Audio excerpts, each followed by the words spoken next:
You know, so I'm Andrew Knoche. I'm the defense coordinator over at Chandler High. I've been at Chandler for since 2011. Been the defense coordinator since 2016. There's my email and my phone number. Take a second, write it down, save it somewhere if you want, and please feel free to reach out to me about anything. If you guys want film, if you guys want to talk game, you guys want to talk ball, whatever you guys need, I'm more than happy to help out. Much like Coach just talked about, I'm lucky to be where I'm at, and we're all in the same brotherhood. And if we're not here doing it for the kids, we're doing it for the wrong reasons. And my dad coached football for 36 years, and he was good friends with all the guys that he coached, and it's something that I feel that the brotherhood that we have here in Arizona, we can work to make stronger and better, and make us all better coaches and better leaders of young men. So today I'm going to talk about very simplifying zone coverages for your installs. This is what we do.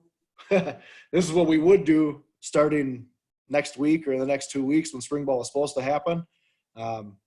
Obviously with the state of the world right now, we're going to have to do a little bit of modification and changing to this, but this is how we do our installs in spring and build off those zone coverages as we get ready for the season. So what I'm going to go over here is, again, the basic way we install our cover 4, our cover 3, and our cover 2. And this is mainly from a passing perspective. Knowing me, I'll probably go off on a tangent and start talking about defending RPOs in it. But the main purpose of my presentation is to really look at how we work our underneath drops from our linebacker perspective and our safety perspectives, even our corners in cover 2, and how we want those looks to take away as much as possible. Because as we know on the defensive side of the ball, we can't take away everything, but we can sure hide it and try and make it look like we're going to take away everything. My dad used to tell me that football is a simple game with simple rules. What he never told me, and it's taken me a little bit of time to figure out, is that all those simple rules have rules to them that make them a little bit more complicated. You got to be open-minded when you're coaching your kids, because you'll tell them one thing, and then all of a sudden the next week, what you told them, you'll have to adjust a little bit and fine-tune a little bit based on who you're playing and what they do. And the purpose of this is we go through our installs.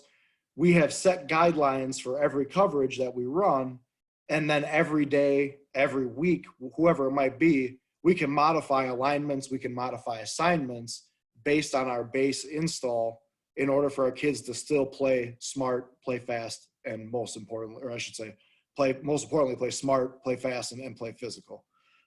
So that's what we're going to go over here. If you guys do have questions, I know Coach said we're going to mute it till the end. I've been a teacher. I'm no longer a teacher. I'm a business analyst now, but I've been in education my entire life. And if it's okay, I don't know if it's possible or not, but if you guys do have questions, please feel free to jump in and stop me and ask questions, because I think that's the best way we can all learn. I know me personally, if I wait, I'm not going to either ask my question at the end, or I'll forget my question because I've been hitting the head too many times and I'll forget what's going on. So this is what we use. We have this. We hand this out to all of our kids. We have this hanging up in our classroom, in our defensive classroom as well. This is our Bible for our pass drops. I noticed that we got a coffee stain on it. That's just me working late hours trying to get stuff done. But this is what we use as our guidelines, as our Bible, as many people would say, for our pass drops. We want to use landmarks and areas versus the traditional language of hook, curl, flat. We still do keep deep outside, deep half, deep quarter for our safeties and corners. But underneath, we want to use landmarks and areas to identify spots so kids have visuals, not only when they're watching film, But when they're getting ready, they can use where they're at on the field to identify their different landmarks that they need to work to. So that we split the field in half. We have area 1, 2, and 3 to the left, and area 1, 2, and 3 to the right. Area 1, landmarks, is basically between the uprights. Okay, area 2, we say the hash, but it's basically about a yard inside the hash to the top of the numbers. And then area 3 is the top of the numbers to the sideline. Our philosophy when we teach this, we always want to make the quarterback throw the shortest, farthest ball. Now, with that said, we have our first 5 yards here, which is our no-fly zone. And what that is any route that's within that 5 yards from the line of scrimmage, we're not going to jump that. We're going to let that go. Anything deeper than that, we'll work to, we'll eliminate, we'll get hands on, we'll do everything we can to slow those receivers down. But within that no-fly zone, so shallow crossers, speed outs, whatever they may be, we don't want to jump those. We all know the simple rules. If someone's leaving, someone's coming, right? And that speed out, someone's leaving, or even if it's a wheel route from a back, if someone's leaving, someone's coming back in. And if we jump that to go on that shallow route, we're going to get burned bigger inside versus giving up the shallow route and jumping to it. So you'll see when we're going to start with cover 4 and how our 3-man under, how that drop zone works based on these different areas here. So here's our cover 4. I'm not my kids and my coaches get mad at me because I'm not always the greatest at huddle. I like drawing on a board. I'm not the best at this huddle stuff. So bear with me here. My alignments are probably all jacked up, but I want to give you guys a basic rule of what we do here. So here in doubles, our cover 4, we have our quarters and our corners and our safeties working their deep quarters. Our Mike, with 3 guys underneath, our Mike's going to work 1-to-1. Our Will work 2-to-3, and our Sam will work 2-to-3. Okay. Now, as we work, we're going to work our eyes of the first man outside. Okay, we're going to work our eyes of the first man outside. See what pattern read we get here. Again, and we get this out slant combination. Let that work. Hopefully they throw the out and our corner can jump that and we can work from there. But from a teaching standpoint, the most important thing that we tell our kids is you got to know where you're at in the field. So for these backers, if you're the outside backer, you know that you're a 2-to-3 player. Okay, you're going to get your eyes of the first man outside. You're going to work 2-to-3. If you're the middle backer, you're going to work that middle hole, one area 1-to-1 in between those uprights. Okay, the middle field's a little bit of a more difficult spot for him. He's probably going to try and sneak a peek at the quarterback's eyes and see where he's looking. In Arizona, we play some great quarterbacks at the big levels. And shoot, even at the 4A levels, there's some great quarterbacks too that can look off some players. But it is a good way to try and get a little bit of advantage, definitely based on what you see on film, where we can sneak a peek and see where he's looking to adjust our drop a little bit. But the most important thing is going to be obviously that communication from that Sam and that Will as to who's coming back inside. So in and ins, out, outs, communication makes a difference. Now, what I was saying earlier is how we take this base defense, right? This fundamental installation and how we can modify it. This is drawn up. The way we install it is more of a prevent right away. So we're going to make our kids work. We're going to make our kids work. We're going to take away the inside, make them have relentless effort to the sideline. Make that ball go to the sideline and make them work downhill as fast as we can.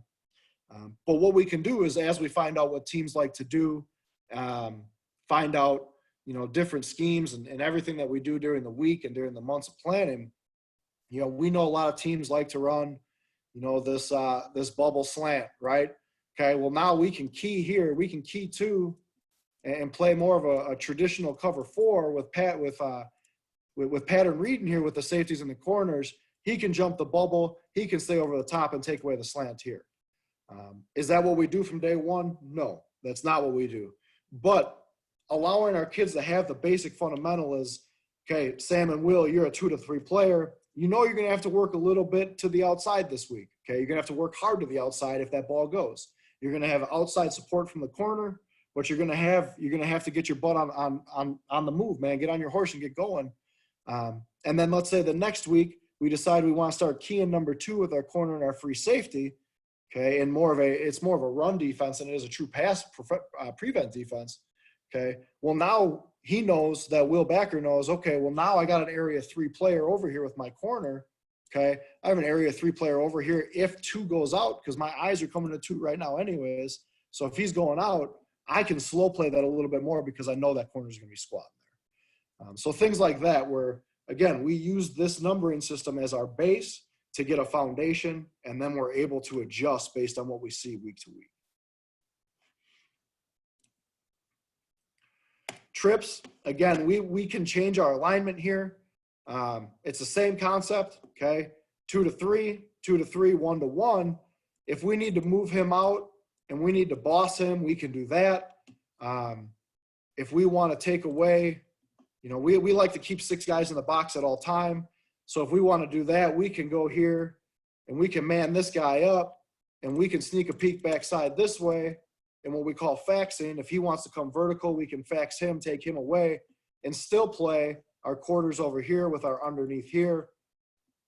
Or we can still key 2 to 1 as well and play those same games over here with our cover 4 stuff, depending on what teams like to do and who likes to do what.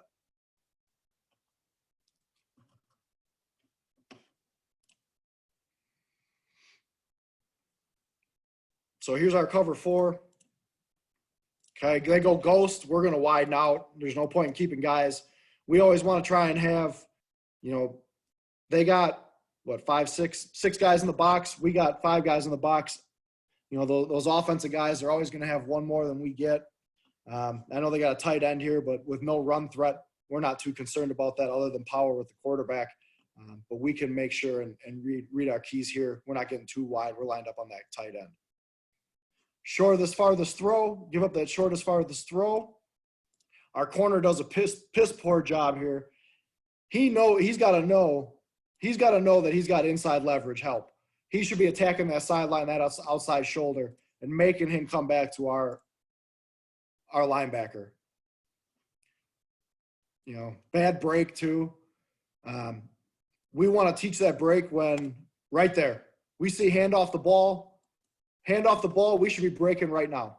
We know that's where the ball's going. He's not going to throw here because we got our backer on him. Ball's coming out here. He should be breaking right now. He takes about 4 extra steps. That's not good football.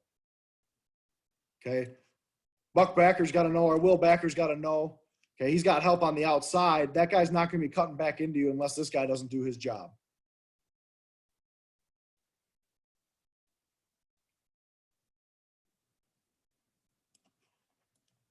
Man, I teach tackling him. That's a bad job of tackling.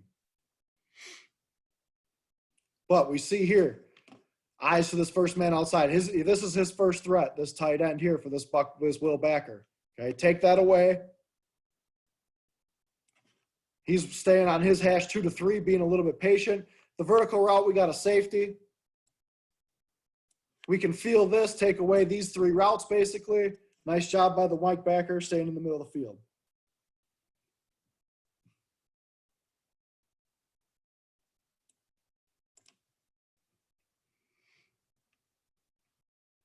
He's too far outside. If they go ghost like this, he should stay inside number 2. Especially, now these guys don't run any quarterback power stuff. This quarterback is like 6'7". But teams, you know, we play a lot of teams that like to run quarterback power. If they want to go ghost with a tight end like that, I want this guy in the box.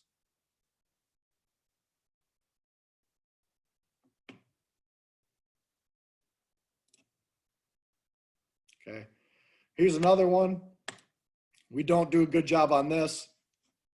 Terrible read by the Mike Backer. Okay. We got our 5-yard no-fly zone. He turns his shoulder. That's no longer a stem route. He's going. So we should get off him and be working. Okay. And we know his drop zone is 2 to 3. So I know I got to get to my landmark, which is this hash, like we said earlier. I got to get on my horse and get out there. I got to get on my horse and get out there. Got to trust each other to do their jobs.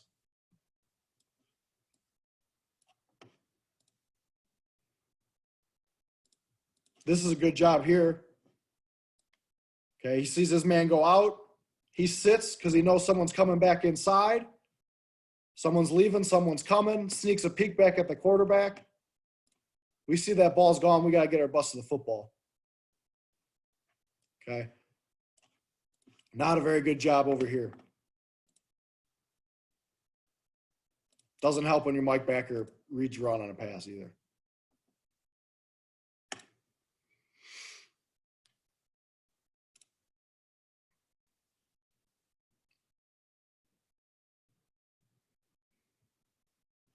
Good job getting hands on. Being able to see the number one receiver up here. Number one's going vertical. Now I can just carry that out. I don't need to worry about him. Good read by the Mike backer. Okay, I'd like to see his head on a swivel a little bit more and reading number two. Seeing what his first threats are doing.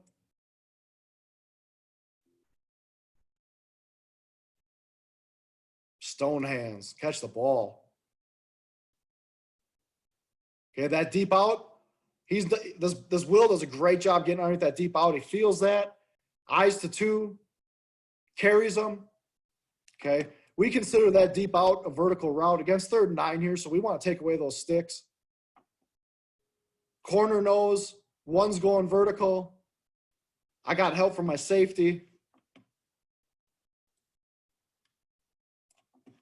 We got a question.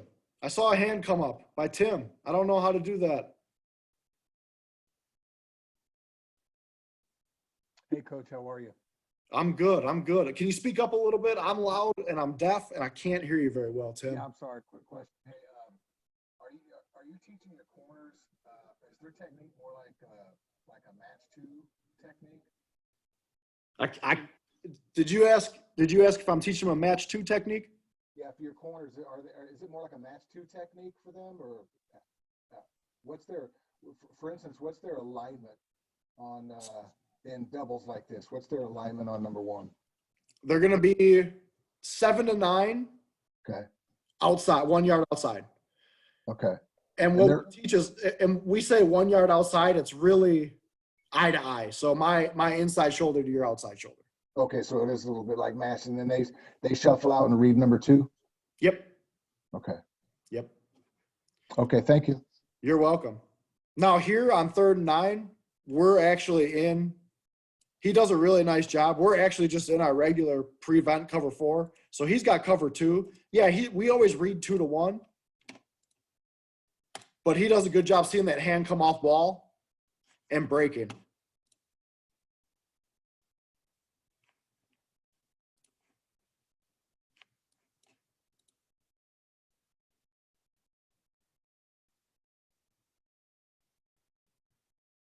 And a lot of that too, Coach, is what we see on film when we're prepping for this game. We know that we call this Toledo. When Capital Christian ran Toledo, it was always Toledo. The routes combinations were always the same to both sides. Okay, so we knew Toledo came. We saw Toledo. We can help on that deep out because our safety is going to be able to help over the top. And that's where, like I was saying, we have our basic rules. But week to week, we can flex those based on what we see.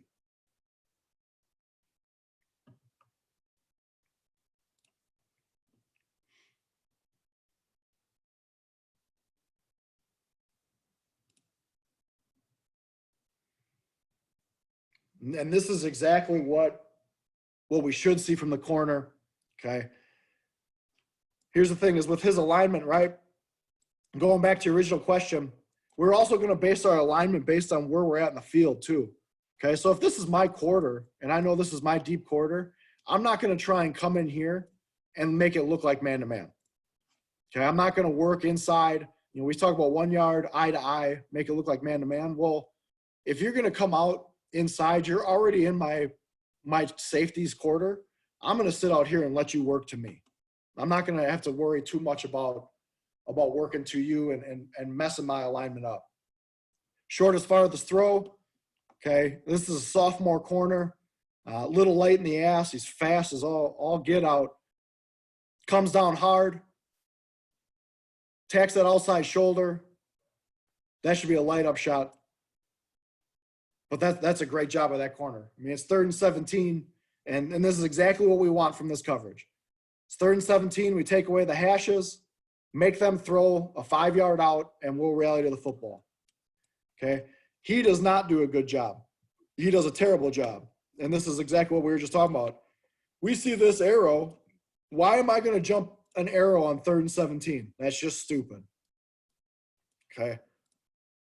One of my favorite players, but sometimes he drove me crazy. Just stupid. That just makes no sense to me. We've been working this since February, March, April, whatever spring ball was last year. Seems like it gets earlier and earlier every year in Arizona. Okay, but you see, we talk about getting your eyes to the first man outside. He's got no vision, eye violations all day long. We don't count the back as a first man outside. This is your first man outside. His eyes, as soon as he sees this and this, those shoulders go up, his eyes should be coming right here.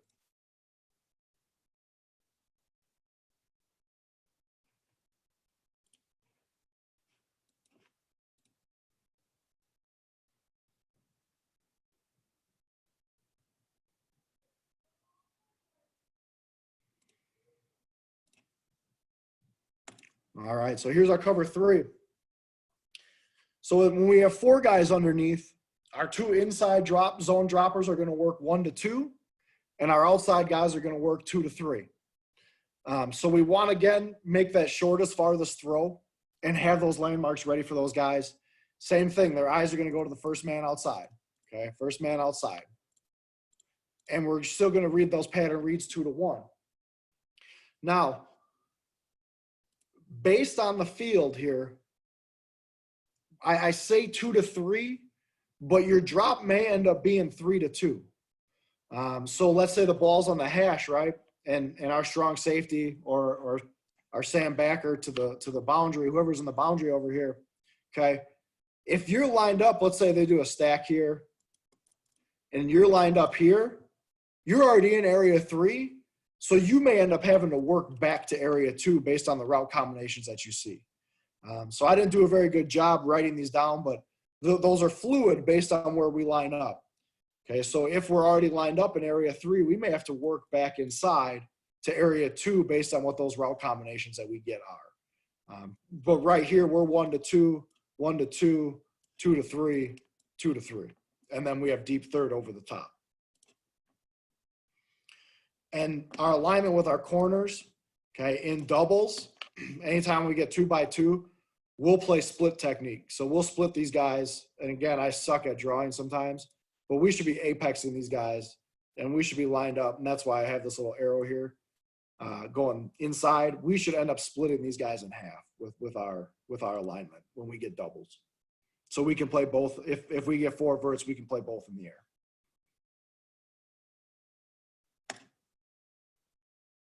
Okay. Against trips, we'll come out, we'll split 2 and 3. Now we have doubles here. He's technically in our zone as well. So we should still be playing split technique and taking away both those verticals backside.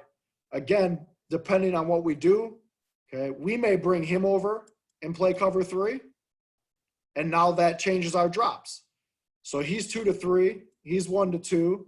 If we bring our free over here, he becomes a 1 to 2 dropper, and this guy becomes a 2 to 3 dropper.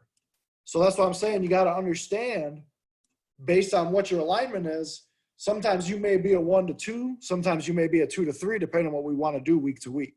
You know, a lot of teams that play RPO stuff will bring him over here and help with that RPO defense, or that help with against those RPOs, and keep our true linebackers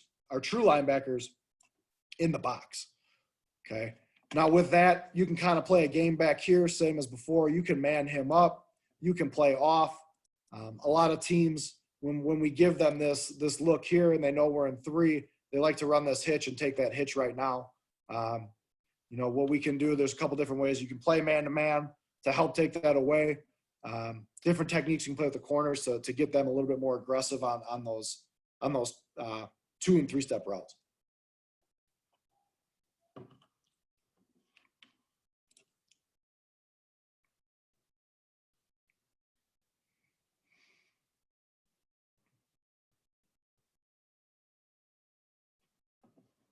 So there's that hitch we're talking about. Now, his eyes are completely off where they need to be. We got basic hi-hat reads. We have one man over here. He needs to get going right now. He's not inside releasing. He's not doing anything that shows that he's going to come to me. So I need to start getting on my horse and work to him. He's not stemming inside. He's not releasing inside. Okay. He's just going.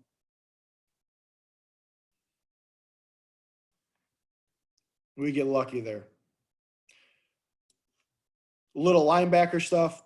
This stuff drives me nuts. Eye violations drive me crazy. If you can't read your keys and get your eyes to the first man outside, we're going to struggle. Okay, now our corner's too quick to get out. Too quick to get out. Slow on his break.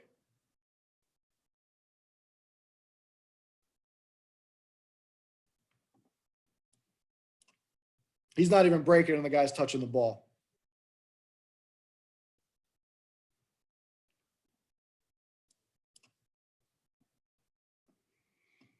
Up here, Cantrell does a great job disguising.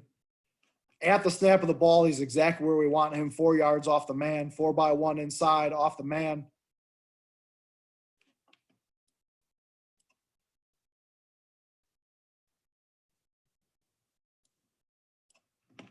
We come down, we're 2 to 3, 1 to 2, 1 to 2, 2 to 3. Okay, he's way too deep. We play 7 by, what we call 7 by in cover 3. So here he should be splitting, really he should be playing split technique here. But he's lined up at 10.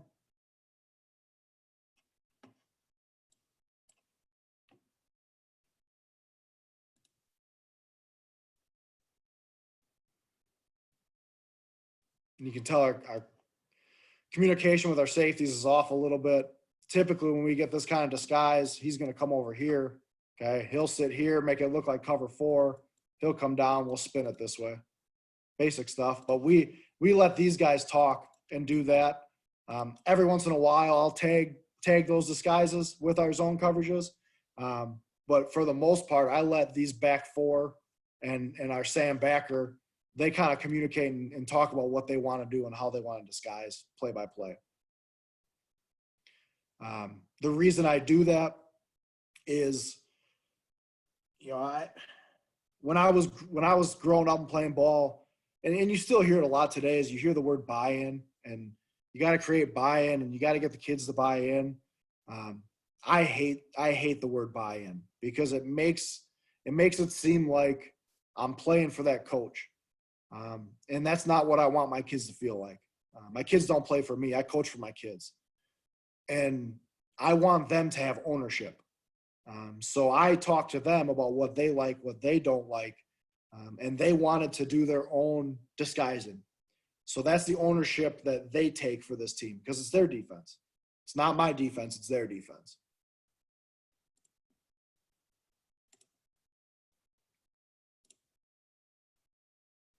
Okay, here's our drops that we're supposed to have. 2 to 3, 1 to 2, 1 to 2, 2 to 3.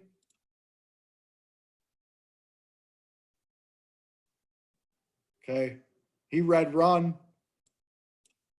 He came and filled. And we'll see it on the back end.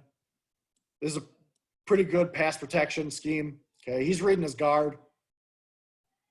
And his guard sets real hard. So he steps up. That's an eye violation I can deal with because that's not really an eye violation. We'll see on the end zone copy.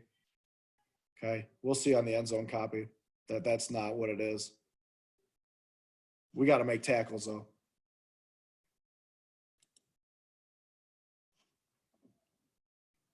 Good reroute by 32. Okay. He knows, okay, he's lined up outside. He knows that these guys have already been rerouted inside, so he doesn't need to worry about that. He gets a hi-hat read. He can start working to 2 right now because he knows that 32 is coming to 1, and that automatically gets him underneath number 12.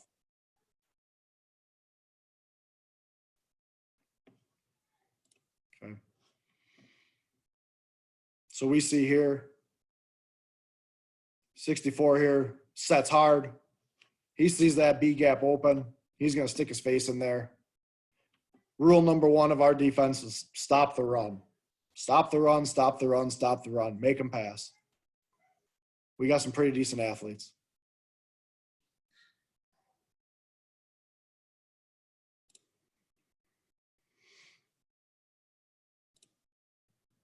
Okay, what I don't like here is he needs to widen out. He's way too tight. We shouldn't be on each other's lap like that. Okay. This is we call Sun. Tough play to defend, real tough play to defend. A lot of teams run this really well. Okay. He either needs to blow this guy up or take him. But we're getting run read all the way.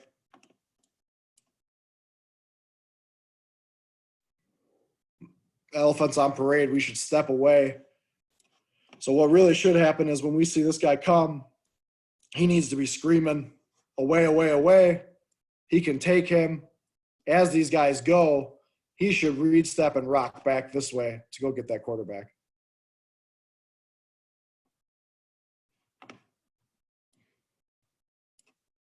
This offensive play is, you got to be one of the most disciplined teams to be able to defend this. It's a tough play to defend. I love it. Makes me think and makes our kids work hard.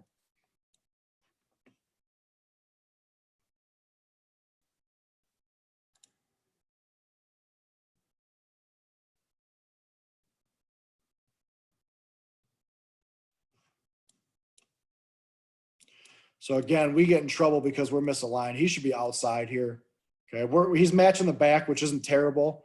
But when we have a sniffer here, we want to get outside. We want to get outside. It's easier. What I tell my backers is it's easier to come inside as an outside backer, okay, or even as an inside backer. It's easier to come inside than it is to go outside.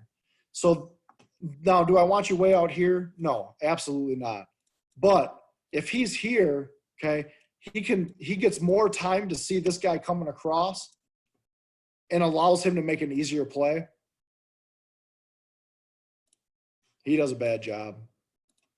Doesn't get hands on the tackle. But I love that hustle.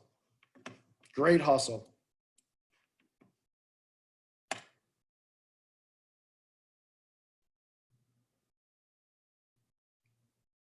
Okay, same thing here. You can tell he's not reading 2 to 1. This is our no-fly zone. We don't need to worry about that. He goes out, your eye should cut. He should be getting this interception. Okay, sometimes you're better lucky than good, right?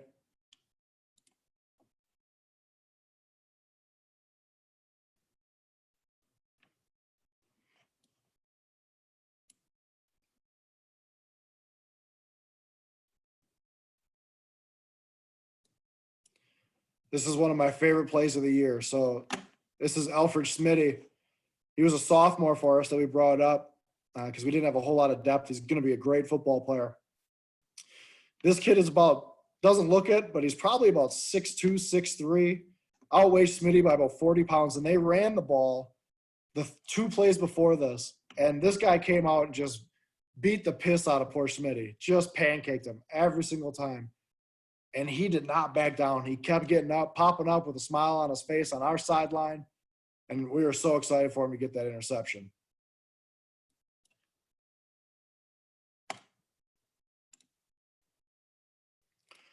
All right, our last one here, cover 2. So now we got 5 guys under, 2 deep, 5 under. So this is kind of what I was going back to earlier where I say, he's working 2 to 1 now. So he's here. He's working 3 to 2, depending on what route combinations have. He's going to reroute here, okay? If we get this, he's going to work back inside. He'll sit here, work 2 to 1 if we need to. 2-to-1 if we need to, 3-to-2, depending on the route combinations. Now going back to, making adjustments based on what we see and what teams do, you can run a Tampa. So now these guys are going to run 2-to-1 and make sure nothing crosses their face past that fly zone. So if we get anything past that fly zone, we can't let those guys cross our face because we know that this Mike backer is dropping deep into the hole. Okay. For us, this is just our regular cloud coverage. But week to week, we may want to run Tampa, like I said, and have him drop deeper, get him 12 to 15. So these guys don't have to worry about digs and posts, and they can work on corners and fade routes. But that's all, again, based on them having that fundamental knowledge of what our drop zones are supposed to be. The other thing, too, if we want to run, and I should have went over this, and I'll go back to it as well since I have more time. If we want to run a five-man pressure with a zone blitz, right, we can blitz him, send him here, do whatever game we want to do, right? Well, now we know if we get a pass, okay, now we know this middle's really open, okay? So we absolutely can't let people cross our face, and we got to take away anything that comes right now. That's past the fly zone and take those away right now. He should be outside. We play this 4x1, heels that 4x1 off the man. But we can even we can turn this into a cover 6. If it comes out in trips, we can play this like a cover 6, play 2 back here, play quarters over here in trips. We can do a lot of different things, understanding where those drops can be based on, okay, well, now he knows we're playing 6. Now he becomes a 2-to-3 player instead of just a 2-to-1, and he's just a 3-to-2. But what we've learned over the years is that by instilling these very basic rudimentary drop zones and landmarks, it allows our kids to think less and play faster once we start incorporating different coverages and different adjustments based off of those coverages, as well as, we may come out and cover 2, and we know that in trips, a team likes to, we know they like to run sprint out, right? So we may just come out and say, okay, we know they're going to come out and sprint out in trips. Now you can sit. I want you to get more depth and take away here. You can sit on the under, or you can get more depth. You can expand right now, and we can change his alignment. Move him here, adjust off that. So now we get this, and this. The safety is going to take over the top. The corner will sink, and that Sam who's already got outside leverage, he'll just sit on this guy's hip and wait for him to work to him right now. So again, we can work based on pass schemes, what we see, and help those kids adjust and put them in positions to be successful as well.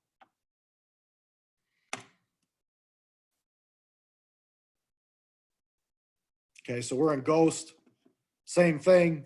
6 guys. We'll put our 4D lineman and our Mike backer in the box. He'll expand a little bit to his landmark already, and he should just go right back down the hash. He can't let that outside release happen. This is terrible.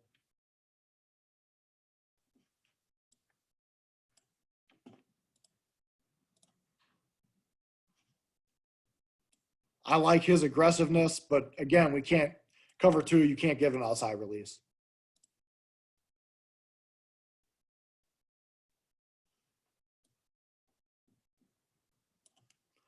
Nice job knowing the down on distance by the wheel backer. Okay, he knows 3rd and 5. That hitch is there. I need to jump this right now.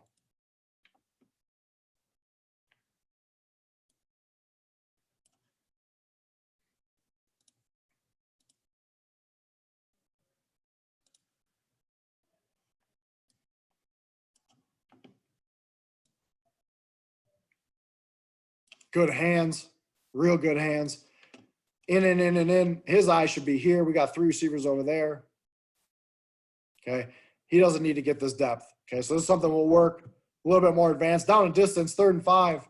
I don't need you to get that far. You know that trust him to get hands on and slow that route down and take away that route. I don't need you to drop to 10 right now.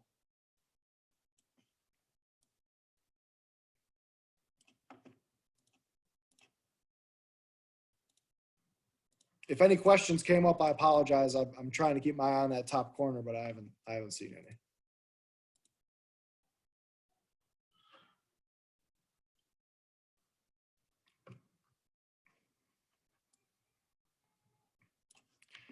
Again, great reroute here. Anytime we can get hands on guys, that's a win. And we work that every day.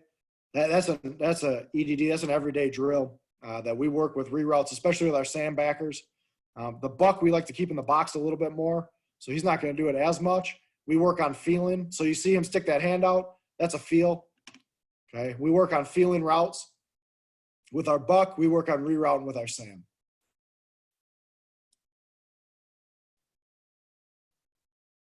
Nice job here. Reading 2-1. 2 goes vertical. Take away that hitch. Pass the vertical off to the safety. To the field, we can be a little bit more patient. We should be able to sink off here to the field. Okay. Sink off and get underneath because we know our Sam's going to be working. And that's a long throw. It's a longer throw for that quarterback. So if we want to take away the farthest, shortest throw or give that up, okay, that ball's going to be in the air a long time to get out there. So he can come back down and break when the ball's in the air. He'll be carrying that way anyways, while he's working to his landmark.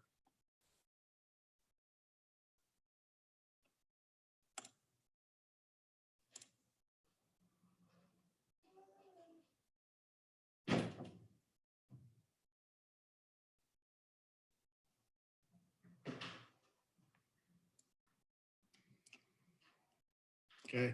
He does, he's starting to chase a little bit. We don't want to chase a reroute. Nice job working to his landmark. So we talked about here, right? Balls on this hash. Our field corner, he knows balls on his hash.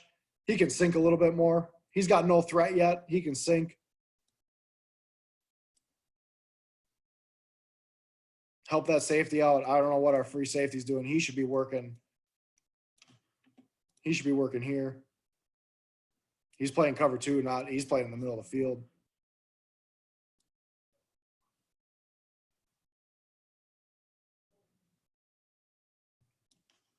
Okay. Better quarterback's going to hit this dig route because our Mike backer's not getting his drop. Okay. No fly zone. Don't worry about it. Get to your drop. 2nd and 10.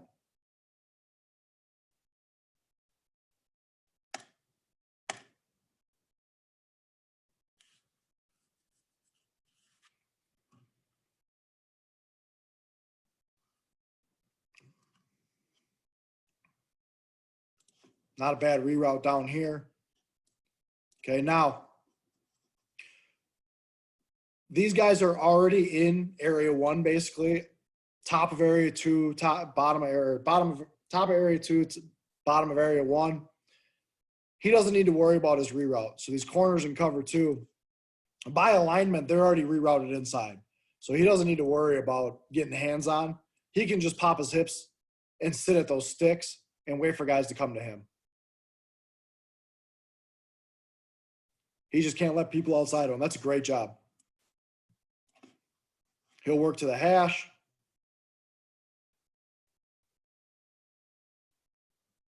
That's a fantastic job by Ramon. This is probably the best cover 2 example that I have when these guys are inside. This is awesome. He opens his hips. He's patient. He works back to his area because he's already in area 2. So he works out and up into area 3. Okay. He knows right now I don't need to carry this guy. I don't know if he's seeing him come across, but he's definitely working back to it, which is a great play. So now on 3rd and 5, quarterback's forced to scramble. We take away everything and get a, knowing me, I probably gave him a sack. If you're not cheating, you're not trying.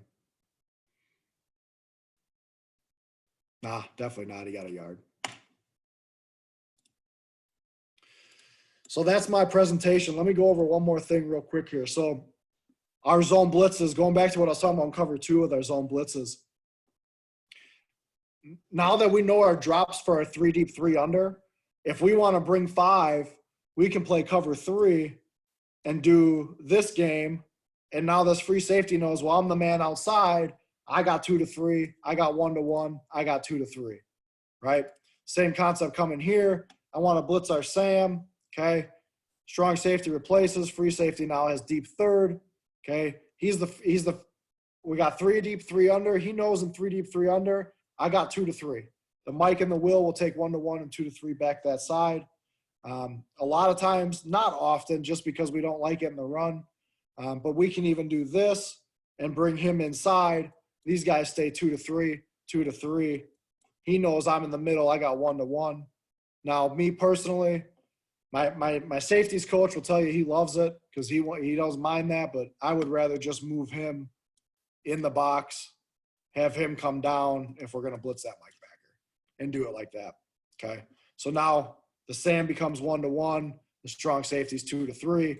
2 to 3. The free safety is now deep third. We play split technique over here. But that allows this basic idea of how our drops are based on 3 men under, 4 men under, or 5 men under, allows us to get a lot more creative with our zone blitzing as we move into our coverages later on in the summer and into the season. As I said, this is what we install. Excuse me. This is what we install in our spring ball. These 3 basic coverages. We'll do some blitzing, but without pads. Blitzing is we wear helmets, but they're like those Nerf helmets that are concussion risks.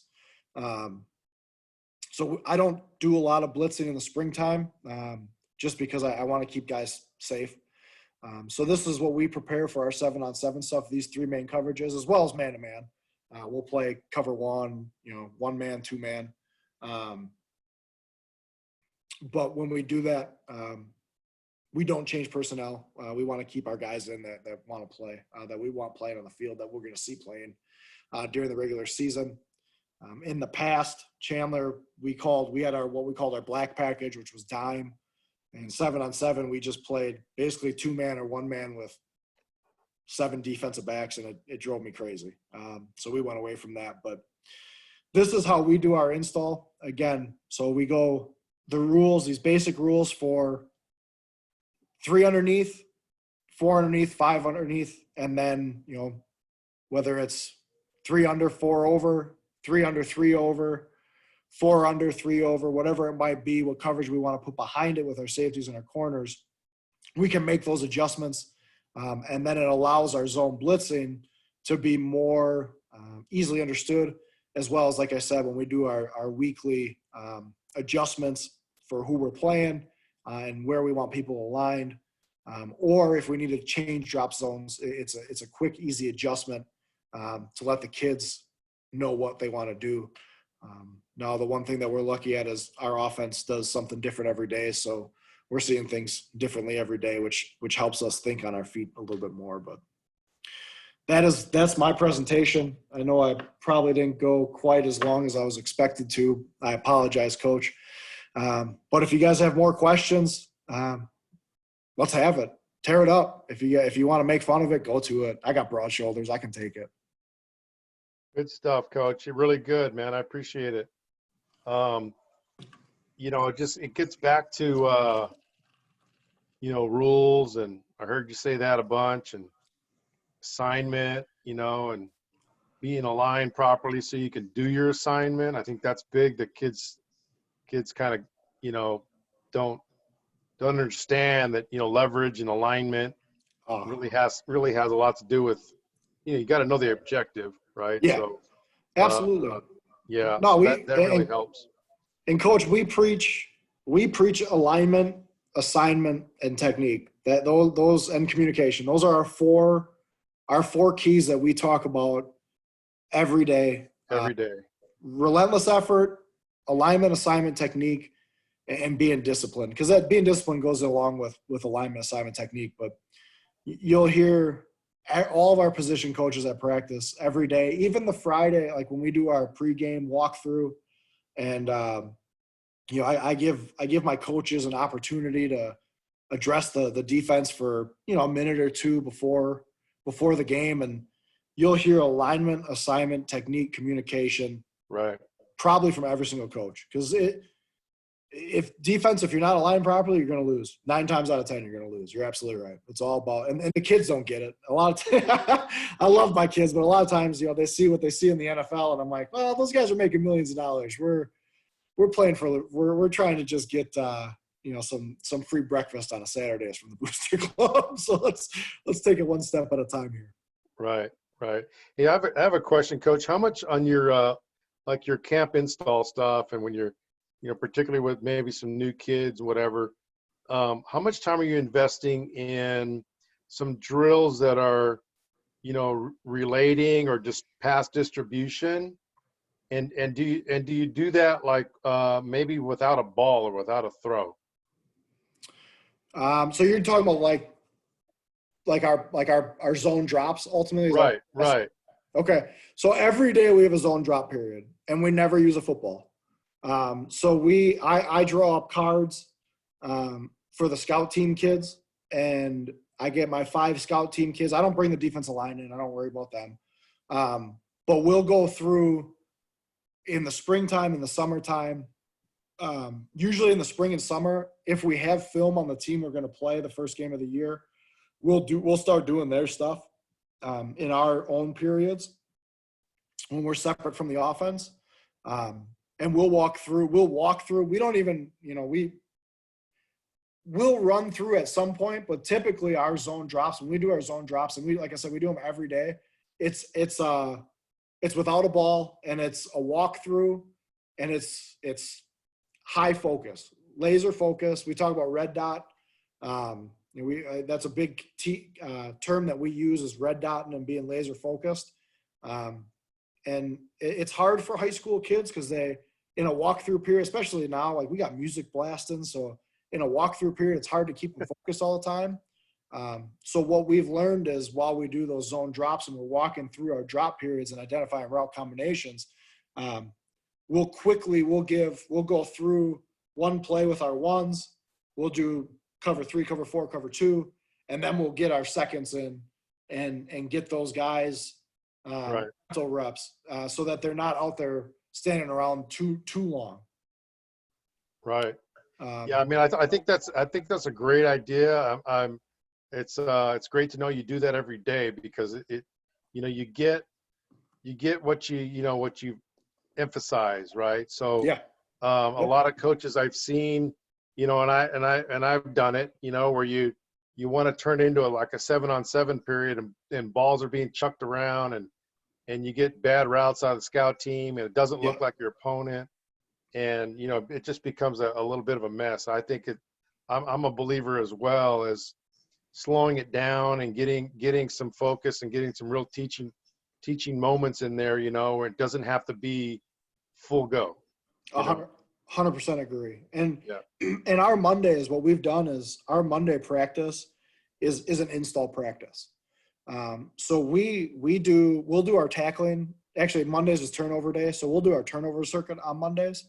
And then Tuesday and Wednesdays we'll do tackling. But it is a install, and I hate to use the word, my Coach Garrison would hate me if I said this, but it's an install and a walkthrough day where we are walking, talking, and learning.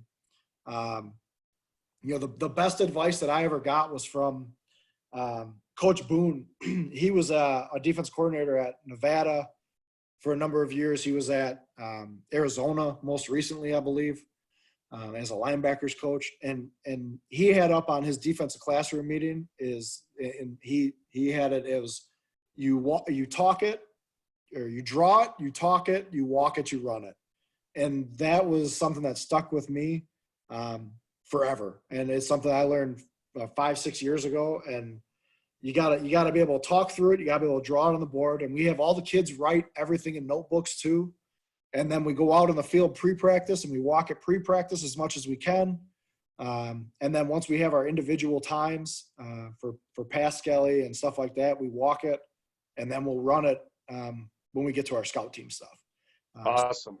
So even like our 7-on-7, as the season progresses, our 7-on-7 goes from like you were saying, like balls flying everywhere, guys running shitty routes, to like, especially in the playoffs when we bring our JV kids up, those JV kids, they're walking routes for us on 7-on-7. We don't do a whole lot of 100% 7-on-7 stuff. We want to be able to see and identify routes based on formation and alignment before we start going 100 miles an hour. And then in team, when we get our team reps, that's faster. Sounds good. Anybody have any questions? Anybody got anything? I'll unmute here. Anybody got anything? Is there any way you can set up that spot? Oh, okay.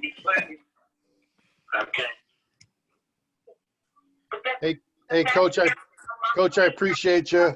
Thank you very much.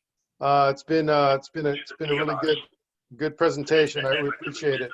Hey, you're right. very welcome, and I appreciate you asking me to do this. I enjoy doing it, and